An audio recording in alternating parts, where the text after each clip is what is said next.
One moment. That particular vortex has a link interdimensionally, one of them anyway, to the place, the dimension that the Sasquatch often go to remove themselves from your reality. One moment. One moment.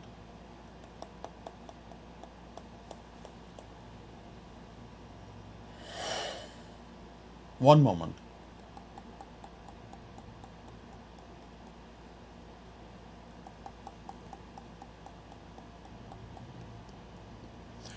The Ozark area is particularly strong as a interdimensional connection to a few very specific kinds of alternate or parallel realities that the Sasquatch take advantage of to remove themselves from what you consider to be your typical reality. There are sort of a network of tunnels in space-time there that can be traversed by those who know how to do so. There are many comings and goings interdimensionally in that area. Sort of very much like a Swiss cheese vortex, so to speak. Does that help? Yes, absolutely. Is there a particular hotspot where if I wanted to go and try to connect with them that I could maybe meditate in, or a particular Sasquatch name I could meditate on?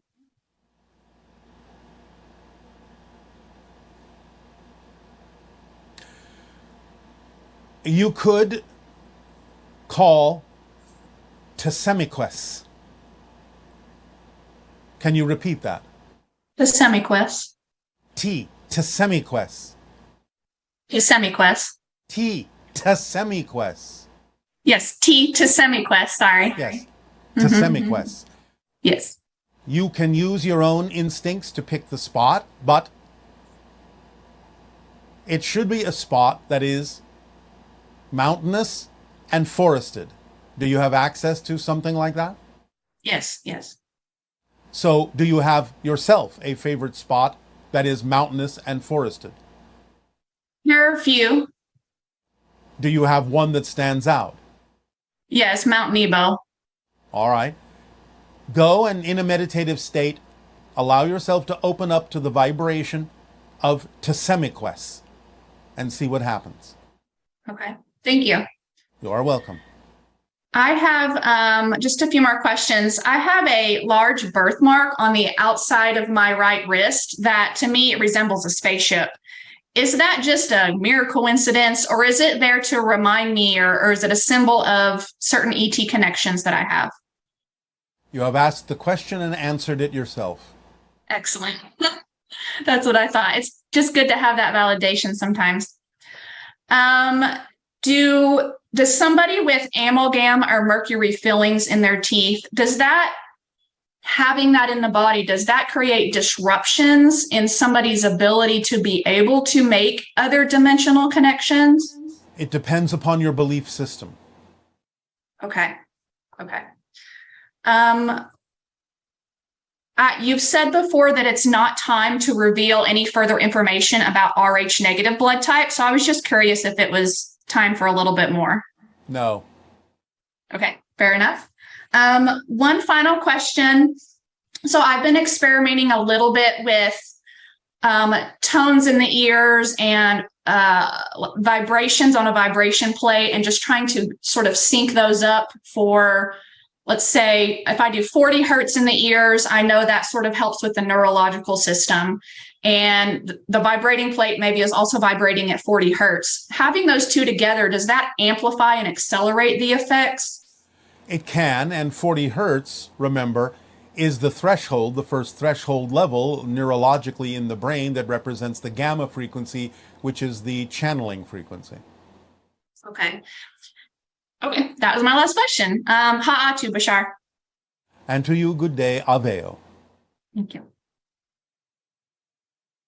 Hello, my name is Cheryl. I'm from Toronto, and I would like to ask Bashar his insights on ableism and discrimination of the disabled. While society is going in the direction of inclusion of all minorities, the disabled are still left behind and in fact very rarely mentioned. If you could also address the hatred of disabled by many and society seeing them of no value. Many people get profoundly upset when they have to do something different for a disabled person.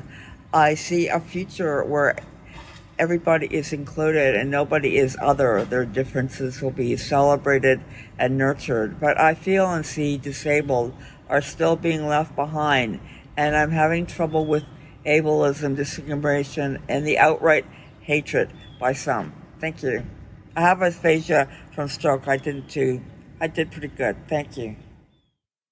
Well, first we would change the definition that many people are starting to use on your planet. Instead of disabled, differently abled. Many people will make choices from spirit to come through in a way and have an experience that creates them to be differently abled. Now, many people express the idea of hatred for this or discomfort from this because they are afraid, because it represents an idea to them of what might happen to them, and they do not wish to experience those things that they see other people experiencing. Other people who are strong enough and brave enough to limit themselves in certain ways for the purpose of finding other ways of doing things, other ways to move forward, creative, imaginative ways of being differently abled. This again expands the human experience and allows humans to see that there are many different ways to accomplish things, and that no one needs to be afraid that it's going to happen to them, but even if it does, they still then will have made the choice and an agreement on a certain level to express to the rest of humanity that you have a great potential to do things beyond the normal, beyond the typical, and that sometimes being differently abled brings this out in force, makes it very obvious when people have the creativity and imagination to overcome what appears to be a disability and truly express it as a different ability, something to explore for all humanity. It is of great service to everyone if they will take it for the lesson that it is. Hello, Bashar. Good day to you. Hi. I had a question about miracles on the website. There's a quote from you that said, "Miracles are not the exception to the rule. They are the natural order of things." Could you give more of a definition or understanding of that, please? Well, the idea is that in your society, typically, people look at what they call a miracle as being an unusual phenomenon, something unexpected, unusual, very rare. And it is a coming together of certain ideas, experiences, influences, appearances, objects, so on and so forth, that seem to be out of the norm, seem to be beyond what you consider your typical reality to be capable of producing. But the idea is that you're creating your reality every single moment anyway. You are creating miracles all the time just by having a physical reality experience all the time, constantly, as a continuous experience. So the idea is the same, shall we say, mechanism used to create any reality experience that you are having is the same mechanism used to create what you typically refer to as miracles. It's just that for some reason at that moment, synchronistically, your mind and consciousness is open to the fact that that is being created through alignment, through synchronicity, as a relevant experience that stands out because of the meaning you have infused in it and the reflection it provides for you in a certain direction. But if you start to understand that you're doing this all the time, start to see everything as synchronicity, then you will start to see physical reality as miraculous as it actually is every single moment. Does that help? Yes, thank you. The Holy Spirit, the Catholics, I'm a Catholic, think of the Holy Spirit as kind of the voice between us and God. Is that what you would call the higher consciousness? In a sense, yes, although the idea that you give to the concept of the Holy Spirit can also be spirit guides, can also be aspects of all that is. It can act as a conduit no matter what form it takes. It is generally representative of the conduit of connection and communication to all that is. But it can take many forms. why is our society, why is guilt and shame so much a part of our society? Because you have created a sense and an experience of disconnection from all that is.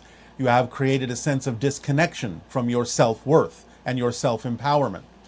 Therefore, what comes with that experience of disconnection, not that you're actually disconnected, because that's not possible, but what comes with the experience of disconnection is the shame that goes with the idea of not belonging, not being connected anymore, considering yourself to be less than and unworthy. And that is simply the side effects that happen from that negative state of being. Does that make sense? Yes, yes. Are there any writings that are available that would better reflect the teachings of Jesus? Yes, the Gospel of Mary Magdalene. Okay. All right. Well, thank you very much, Bashar. I appreciate it. You are very welcome. Aveo. Aveo. About the specific origins of the African people, which entities created us, and what are our genetic origins. Also, can you suggest some of the sites of the most significant vortices and interdimensional portals on the continent? Thank you. We will start with that, and you can always find the master portal at Kilimanjaro. As we have said many times, there were many stations in the Middle East and the African continents that had to do with the Anunnaki creating the genetic blending of their genes along with Homo erectus and creating Homo sapiens. The idea is that most of them did originate in the African continent, but some originated in the Middle Eastern area as well, and even a few over in the idea of South America as well. But the majority came from experiments done by the Anunnaki extraterrestrials by adding their genetic material to the idea of the beings, the hominid beings that evolved on your Earth naturally, that you refer to usually as Homo erectus in general. And this comes from the idea of the African area for the most part. Hello. Hi. Good day. Good day. It is my question is about extraterrestrial contact. I've had contact, and it started in 2008, sort of with a tattoo, a Nazca line tattoo. Following summer, I see it as a crop circle, or the crop circle appears in Europe. I didn't find out about that till after the fact. Fast forwarding, a whole bunch of lights in the sky, October 2010. Fast forwarding from there, 2011, I chase them. I'm in my car and I'm just chasing it. And the orb is just this yellow orb. It is right before dusk, as it's sort of like, I get to an intersection and it just like pulses, and it's like immediately dusk hits and it turns orange, then it explodes. And this explosion was completely silent. It's like there's a still pond, you throw a pebble into it, that light, that sort of like ripple, like one large ripple of light is what it was, like a, pebble into a still pond. They communicated with me telepathically. They sounded in the frequency range of guinea pigs. They were speaking, and I was seeing purple or blue and red flashes of light in my third eye. They told me that I had too much male ego after that, at the very end in English, but the whole language was like guinea pigs, that frequency range, like it sounded like that. Of course, yes, very intelligent. I want to know about them to start. Well, you're part of the idea of the hybridization agenda, the idea of the evolution of the Earth becoming the sixth hybrid race, and you are having experiences that help you remember your connections and the agreements you made to be on the Earth at this time, to experience these things and to expand your consciousness and move forward in life.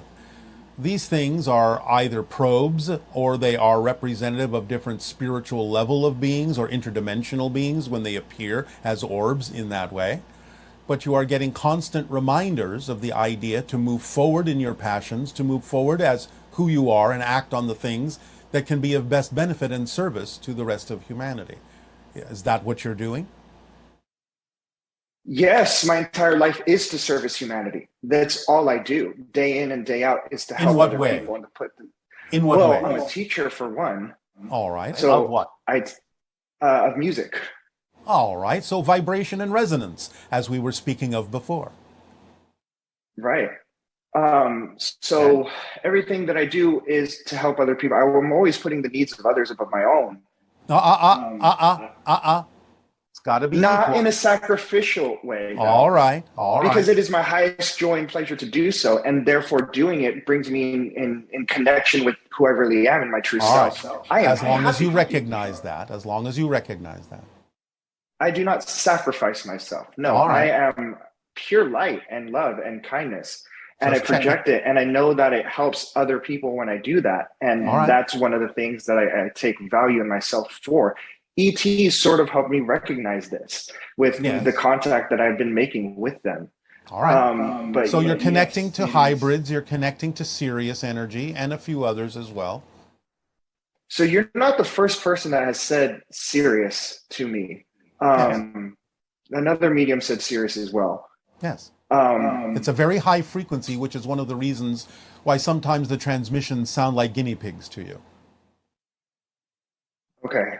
It'll translate down through your consciousness, most likely in your dream states or simply in the actions that you take in the direction of your passion.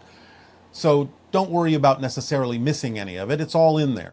But being on such a high frequency, it sometimes will simply sound more like a high pitch than anything else. But you're still receiving it. Okay. Perfect. Anything Thank else? you. Yes, actually, yes. I was in person walking, and I saw an extraterrestrial. She was pale white. She had red irises. She had sort of like protrusions, I would say, on her temples.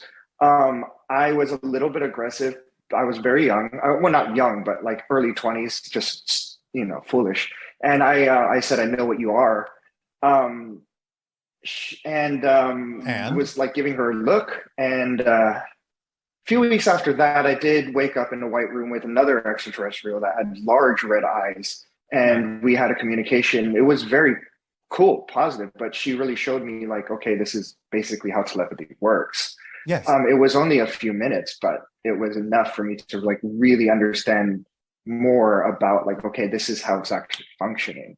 Yes. But again, can you tell me about that? Resonance, alignment. The idea, as we typically refer to it, is telepathy, because you have to align with someone vibrationally to have the same thoughts at the same time.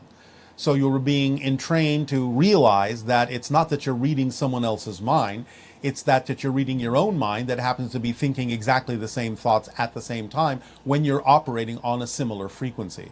And because you had the ability to recognize the precursor being, the idea is that then you were able to continue to have that relationship, at least to some degree, a little bit of an experience of it, in the idea that it is enhancing your recognizing abilities, your ability to recognize those frequencies of those that come from other domains and other realities. Well, what I don't understand is how I was able to hear my subconscious when she relayed it to me. So I asked her a question, are you telepathic? And then she looked really sad and she projected onto me a whole bunch of insults that I had said to her, but I didn't consciously do that.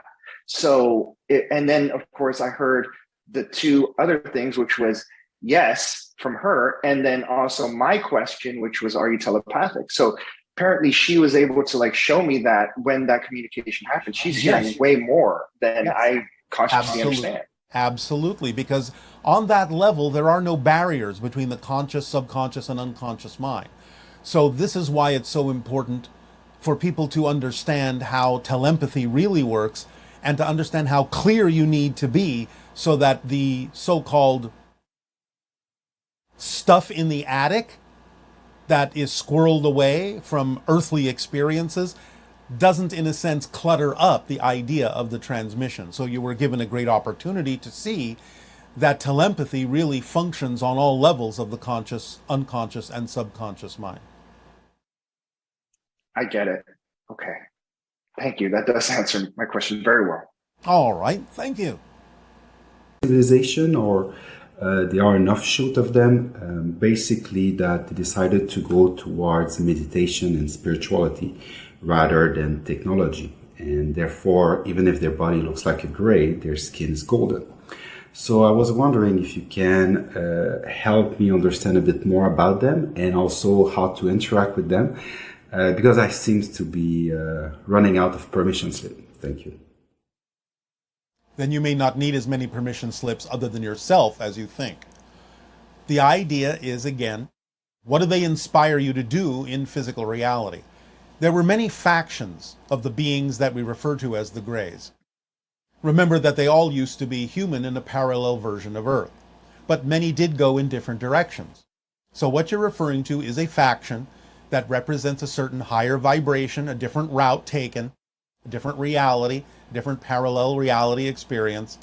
And in connecting with them, what do they inspire you to do in life? Do they inspire you to follow your passions? Do they inspire you to lighten up? What do they inspire you to do to be of service to humanity? The golden light of yourself is what they are reflecting to you. So the more you express it in the service that you can imagine doing, in all the different ideas you can be of service to humanity in, will be a way of honoring what they are reflecting to you as a gift.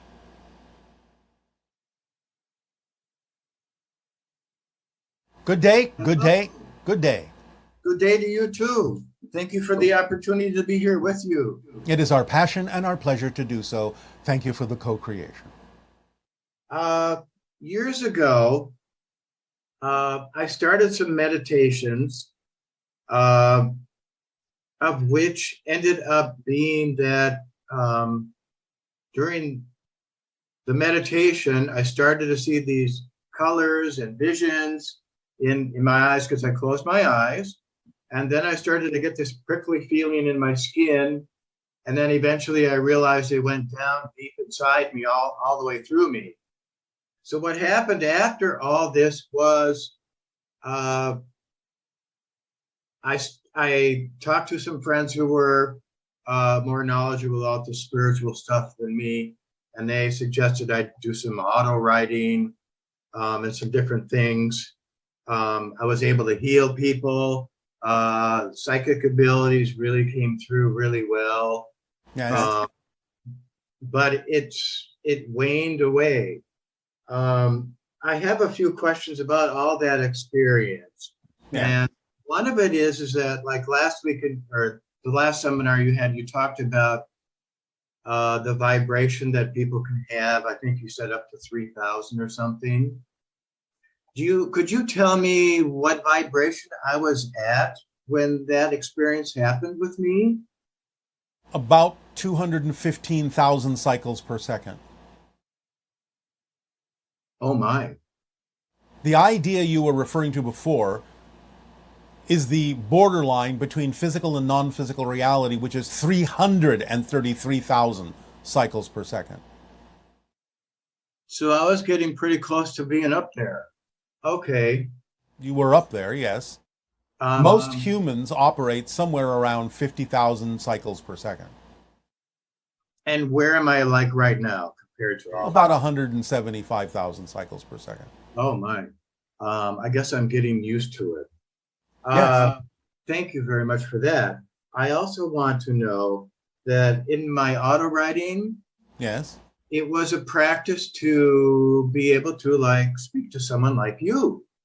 Yes. I got really interested in the seminars you did because I had heard some things that you said, and they sounded exactly like the person that I did the auto writing with. Was I actually really talking to you instead of maybe another entity or? No, another entity. But remember, truth is truth. Okay. So it will sound the same from different entities who are operating on a similar wavelength. I see. Okay. So that's two of the three. I want to know about this experience and kind of like maybe related to the being in the passion, because you say be in your passion a lot. Yes, because it's very important to understand that that's a message from your higher mind telling you who you are and what the next step is for you in life. Right. So I'm wondering why I had this experience where all this opened up, because it doesn't seem like a lot of people really talk about it. They're talking about it more and more, or we wouldn't be having this conversation. But the idea is that sometimes you will get a rise, a shot of awareness more fully to give you the impetus to move forward. But the most important thing is to apply it in your life, as you say, doing things to be of service. It will smooth out. It's just that it's not so much that it wanes, it's that you get used to the vibration so it doesn't feel too different to you anymore. And I think that's where I've been at right now. Yes. When it all happened, it was such a shock because it was so different and I never had experienced that. Yes, but now you're getting used to it. Therefore, you don't feel the difference as much. Is this something that's could be used in addition to the passion, or It is a result of the passion, I see. result of acting on your passion. All these things open up. Your senses become more acute, more expanded, can perceive things you couldn't perceive before. You have more abilities, more energy flowing through you that can be utilized and applied in different ways. All these things are natural side effects and the result of expanding your vibrational frequency, raising your consciousness, and following your passion accomplishes all these things. That's why we recommend it to everyone, because it takes care of everything and includes everything that's relevant for you in your life. Right. So as far as the meditation and because I thought I'm kind of going in circles in my mind here. Yeah. For a second. Well, I'm thinking about how to say this. All right. For the ability to hold this, I'll say the frequency, because you say most people are at a different number, a little bit lower number. I always thought the most intelligent people were the people that were able to hold the frequency and then keep on going up. Maybe. It depends on their theme of exploration. Remember, some things can be expressed in certain ways, but humans are very compartmentalized in a lot of ways in their consciousness. And while someone may excel in one particular area and their frequency may be very high in that particular arena, that doesn't mean that their frequency is high in all other compartments that they may have created within their consciousness. Okay. And so am I in a line in that way? Because I have been asking all my other probable lives and everything, we're all in sync with each other. Well, again, where appropriate, where relevant, yes. Where it's not relevant, it doesn't need to be in alignment. Okay. Move forward. Just move forward. That's all you need to do. Just be yourself, be of service, act on your passions, do so with no insistence or expectation as to what the outcome should be. Stay in a positive state and constantly examine your beliefs and let go of the ones that don't work for you. That's all you have to do. And everything will expand and continue to expand synchronistically in perfect timing. That's the way it works. I kind of feel in many ways I am doing that. Of course, like you say, you always want to look at yourself and see where you're at. Yes. Kind of get yourself out of the way. Yes, and we are happy to participate with you in that particular process. But in many cases, people get to the point where they think that they're missing something. You don't have to believe that you're missing something. Just move forward. All will fall into place. And I don't really have to do anything like maybe write something to... Well, it's not about having, it's about acting on your passion. If suddenly you are inspired to write something, then act on the inspiration. It's not about having to do this or having to do that. You can express your passion in a variety of ways throughout your lifetime. It could change. But the idea is to act on it when it's the most exciting thing at that moment to do. That's the most important thing. Okay. Does that help Okay. simplify the concept? Yeah, it does. It really does. I really appreciate this time with you. It is our passion and our pleasure to interact with you. I have no more questions. You did a great job with me. Thank you. Oh, why, thank you so much. But you're doing the great job for yourself. So keep it up. Okay, thank you. All right. Good day. Good day. Bye-bye. Aveo. If they would like to speak to us. For instance, if you begin to see spiders in various areas of your house, is that a message that spiders want to share something with you? Also, when we speak with animals spiritually, are we speaking to the totem spirit of the species or an individual? All of this depends on the intention of the message and the form of the communication and the need to transmit certain information. So it can be a representation of a totem energy of that animal spiritually. It can be an individual conversation. It's not necessarily true that a certain kind of animal showing up over and over again necessarily means that that particular type of animal wants to communicate with you. It could be representative symbolically of certain things going on in the consciousness of the human in relation to those particular kinds of animals. So the human has to be investigative enough within the self to understand what the reason might be for noticing some form of connection or communication from some form of animal consciousness. You have to be clear within yourself about why this is happening. So it might be representative of an issue that you're facing. It might be representative of a clear communication from a totem animal. It might be representative of communication to an individual idea that you have yet to consider. It could be many different things. So clarity within the self about why this is happening as it relates to the issues you may be facing in your life, the challenges you may be going through, is necessary to discern what that form of communication might be all about. Is that also something where if you think about the animal, especially if you encounter it, and you go into that resonance with its consciousness and see what kind of information it gives you, because whatever you receive will be relevant in some way because it's coming through the animal and through your higher self, right? Well, yes, but again, it could simply be not so much that the animal intends a particular message for you, but that synchronistically you have attracted something that represents in resonance, in frequency, a certain idea or issue that you need to look at. So in other words, you could be calling forth a particular animal that is more than willing to reflect something to you, not that they necessarily originally or initially had an intention of communicating a message to you. Right. So you're manifesting that, and then you have the ability to tune into that consciousness and see what is reflected back to you by their particular viewpoint of reality. Yes, or tuning into your own consciousness to understand what that particular animal symbolizes for you. Right. So it can be so rich. Oh, yes. How did the Sasquatch evolve to be so multidimensional, acquiring slipwalking and other high vibrational skills?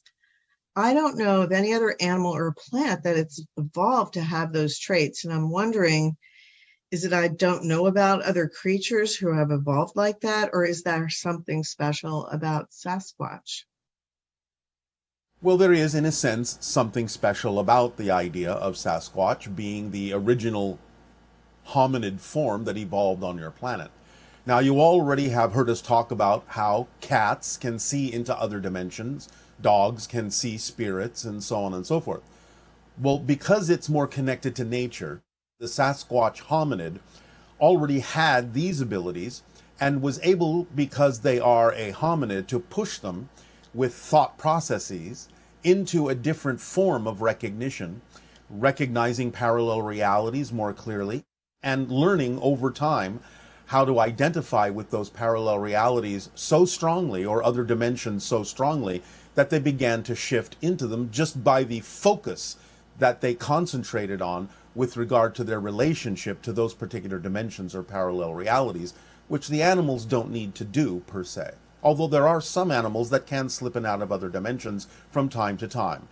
Some insects have this ability, some mammals have this ability, though it's relatively rare because it's relatively unnecessary for them to do so. However, hominids, being a little bit different, in the sense of being the foundation of Homo sapiens, had the ability to contemplate certain things and focus on certain other dimensional or parallel realities they were perceiving with their natural abilities. And so in focusing that way, gave themselves the ability to actually shift in directions that most animals don't need to.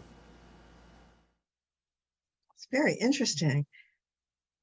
The dimension most often that the Sasquatch will shift into in their own language is called shunyata, which means emptiness.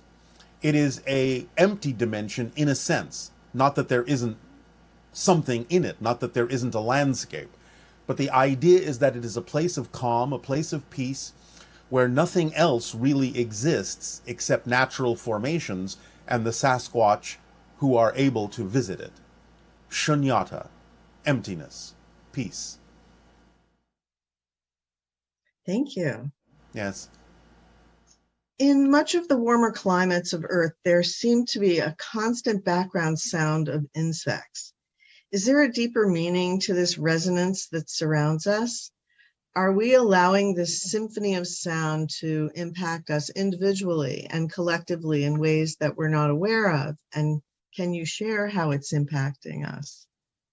Yes, no pun intended, or maybe a pun intended, but a lot of the vibrations of insects that envelop you kind of act like a cocoon, or creating a bubble reality frequency that can help attune you not only to insect consciousness, but also to the idea of global consciousness, and also the idea of natural consciousness, communing with the earth. And the vibration can act as an isolation medium to tune out the things that are inconsequential to you at that moment and allow you more efficacy at tuning into other conscious levels, other realities, so on and so forth. So you can take advantage by tuning into that vibration and letting it sort of transport you in a way to other focuses, other levels of consciousness, and other perspectives.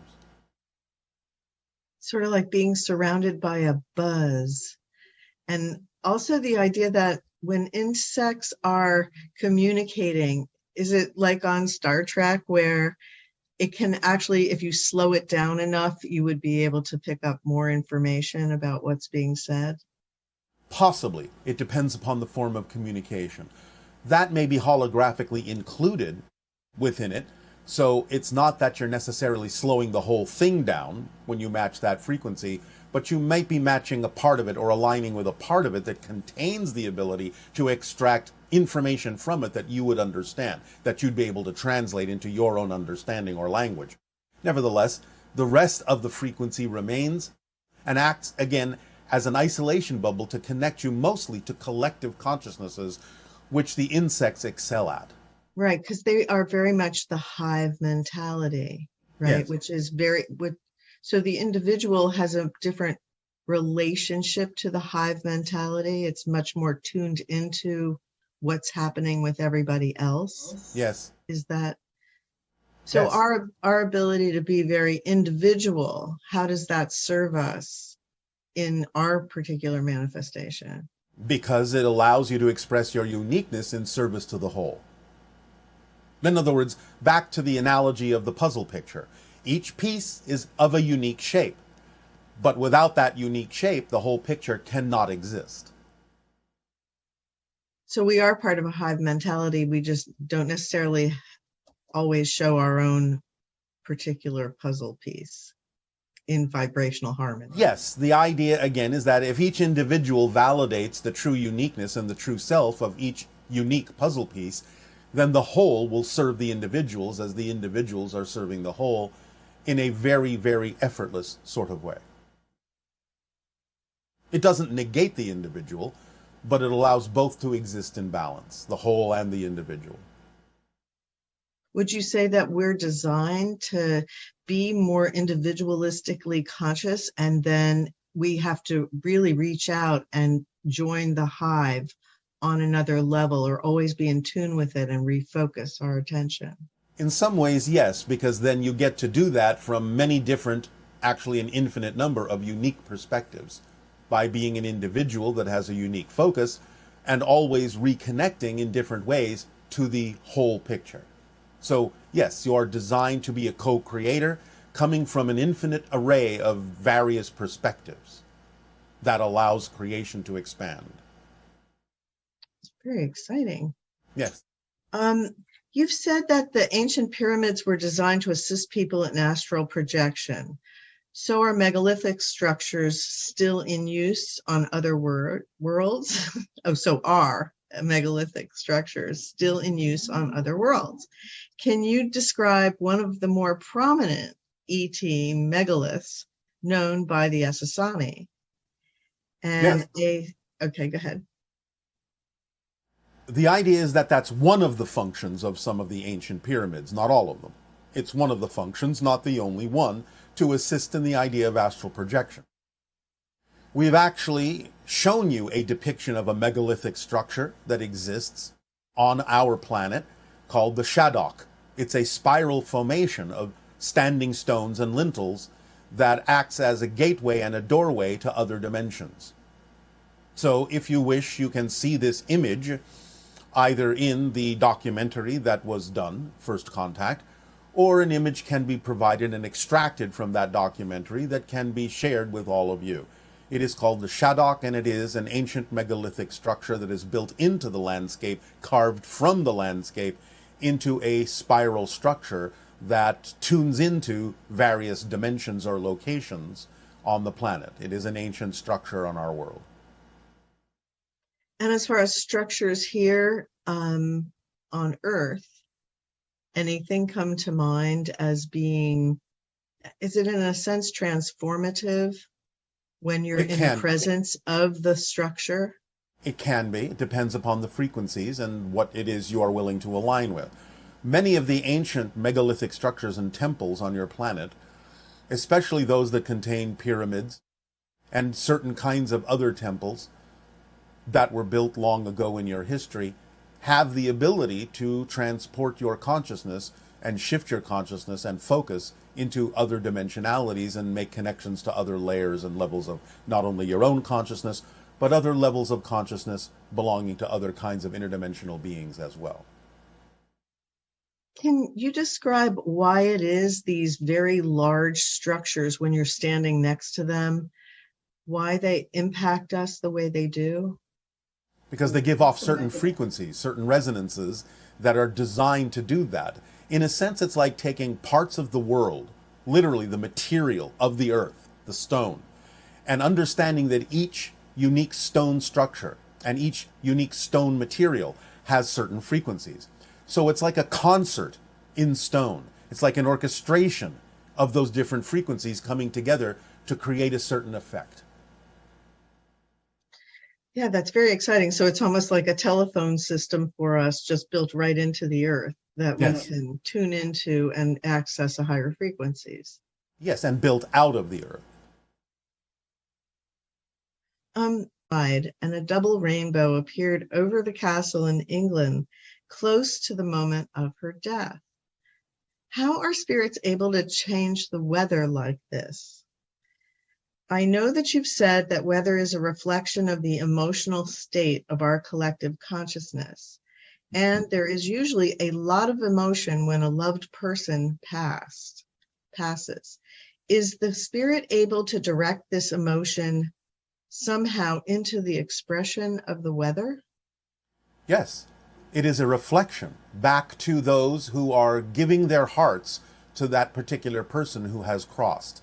So the idea is that the vibration of the collective emotion, being very powerful and able to shift weather in certain ways, can in some senses be directed by the spirit like a focusing lens to reflect back to the physical world the representation of their greater soul, their oversoul. All one thing, right? Yes, yes, yes. Since today's topic is about tuning in to other vibrations, can you comment on why some of us don't really readily detune from those vibrations? When we can't detune, is it easy to lose our sense of who we really are? What are the common beliefs that would help us and stay enmeshed in other people's vibrations in an unhealthy way? Well, there can be many beliefs that will do that, both from positive and negative sources of beliefs.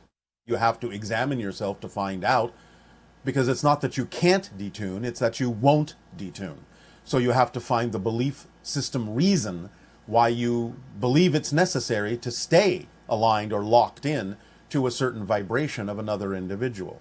So it requires self-examination and the motivational mechanism that we have discussed many times to find out what kind of beliefs you are attaching to the motivational mechanism to motivate you to stay aligned with a certain vibration when you may feel you would like to detune from it, but aren't choosing to. So again, it's a matter of choice, and you have to find the belief that's making it seem as if that choice is logical. And again, the idea of maintaining that alignment can be positive or negative. So again, examine yourself and discover what the belief is that's connected to the motivational mechanism that motivates you to stay tuned in to something.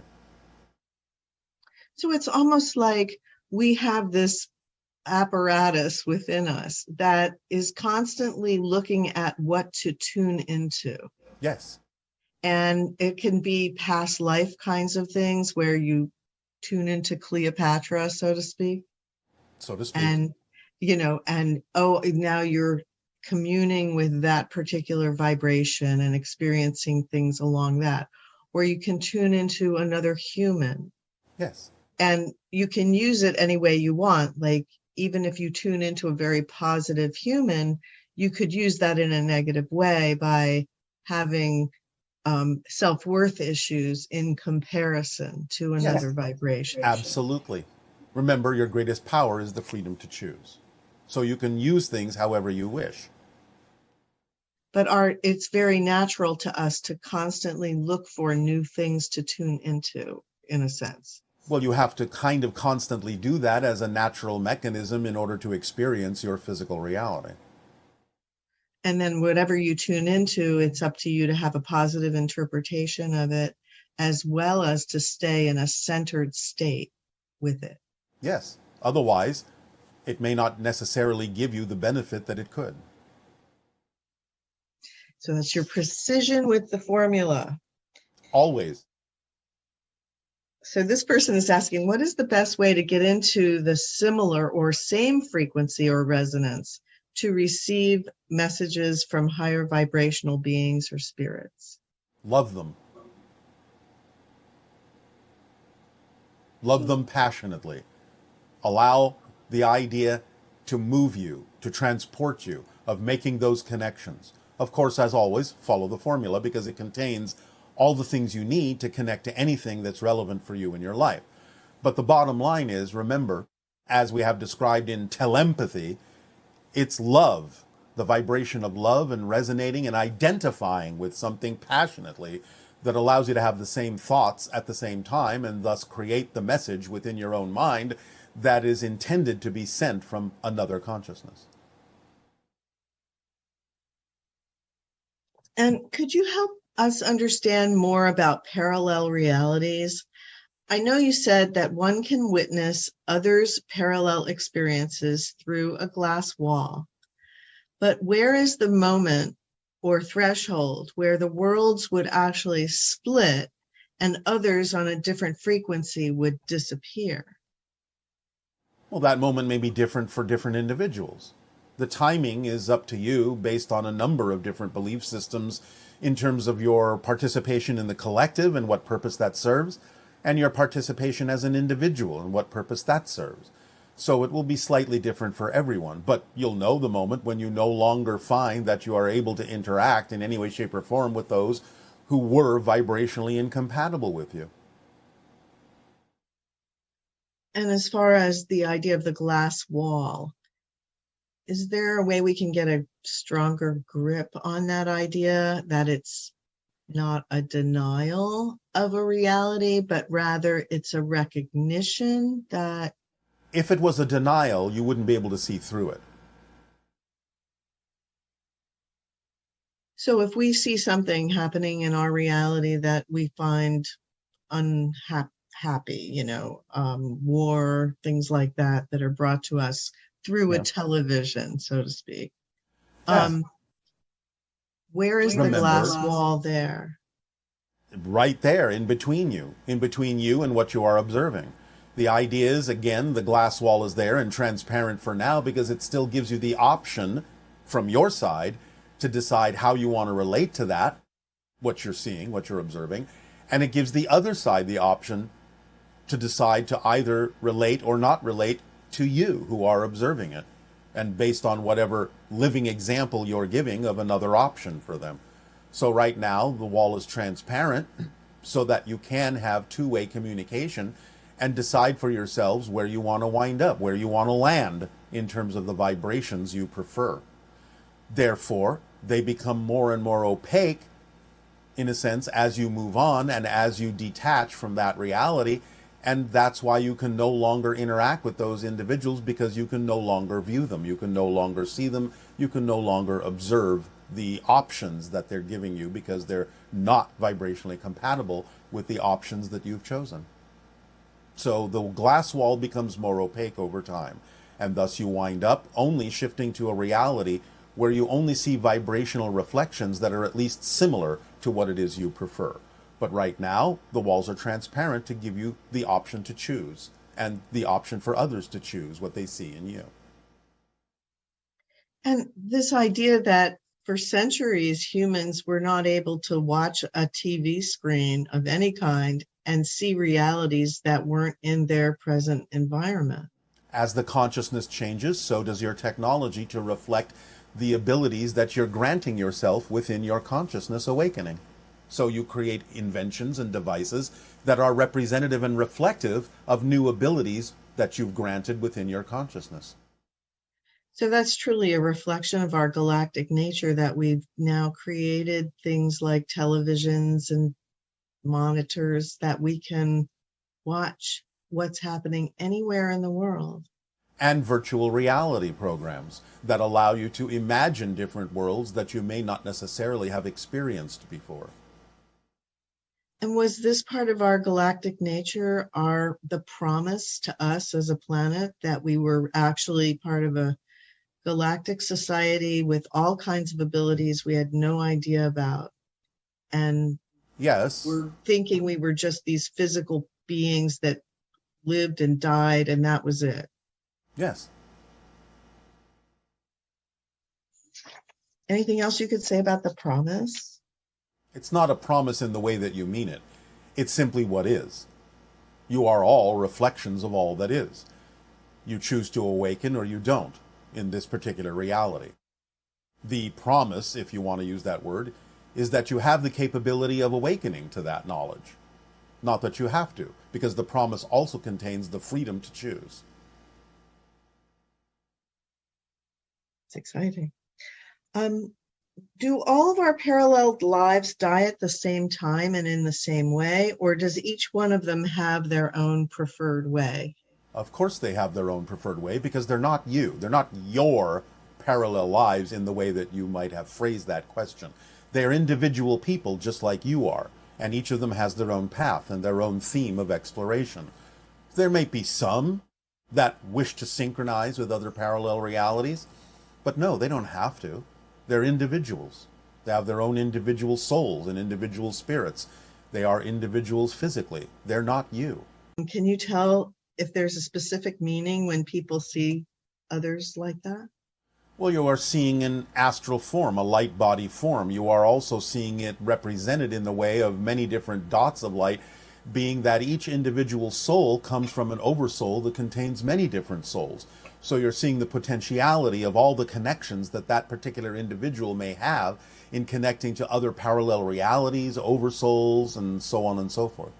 So you're seeing it from the astral or light body perspective, the spiritual perspective of all the connections that that particular individual may be creating.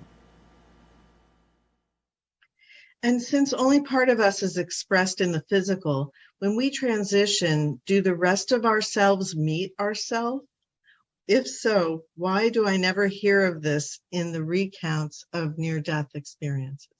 Well, first of all, near-death experiences aren't death experiences because they're going to return. Therefore, they don't necessarily go as far, so to speak, into the spiritual realm as those who actually cross over permanently. So the idea is not that you meet your other self, but that you awaken as your higher self, containing the experiences you had as the physical individual, in the same way that as a child, you don't grow up to meet the adult, you become the adult that contains the experiences and memories of childhood.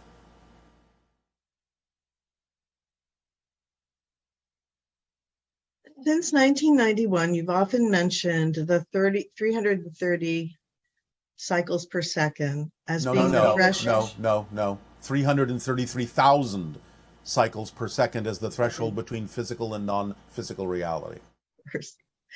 And the vibration being the difference between third and fourth dimension. No. Between third, fourth, and fifth. Remember, you are in the fourth dimension. The idea is that fourth density is a higher version of physical reality, which is still the fourth dimension. The threshold of 333,000 cycles per second between physical and non-physical is the threshold between the idea of the fourth and fifth densities, or fourth and fifth dimensions, fifth dimension being non-physical, because fourth dimension can still be physical, and fourth density is the highest level of it. I see. So is it possible to design a device using 333,000 cycles per second or higher frequencies to communicate with non-physical beings in the spirit realm? Yes. Do you want to expand on that? No. And this person asks, if I see the time is 11:10, is it a cheat if I stare at it until it turns to 11:11? Is that just my guide who knows I'm a little bit dense at times, getting me aligned for the synchronicity? Or maybe they know I'll pause and think about all of this. In a sense, all of the above, but I wouldn't call it a cheat. I'd call it a game that you're playing with your higher mind. Okay. What kinds of sounds help us better connect with others, physical and non-physical? The ancient traditional Om can do so, and that's why it exists, and that's why it's acknowledged worldwide as a vibration that might represent the kind of connection you're talking about to the collective or other individuals. But again, in meditations, as a permission slip, you might find that another particular variation of a vibration will work better for you. But universally, the idea of the Om can also help. But it's up to you to decide what you're attracted to. Some people find it will work with a different kind of a bell or another kind of a sound.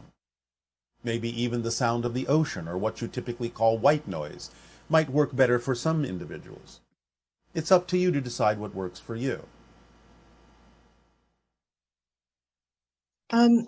If all our parallel lives are happening right now, how can a spirit tell which one is the next one? For example, when someone is given a prediction that says that this individual died and he will be coming back and reincarnating at a certain time, is that realistic or? Well, it's an expression that you understand. In other words, as we have said, reincarnation is an experience that a soul can create. But it's not that the spirit has to choose, because every individual in a parallel reality has their own soul, has their own spirit. So the idea isn't that there isn't just one spirit that has to choose from all of these different parallel reality ideas or different experiences.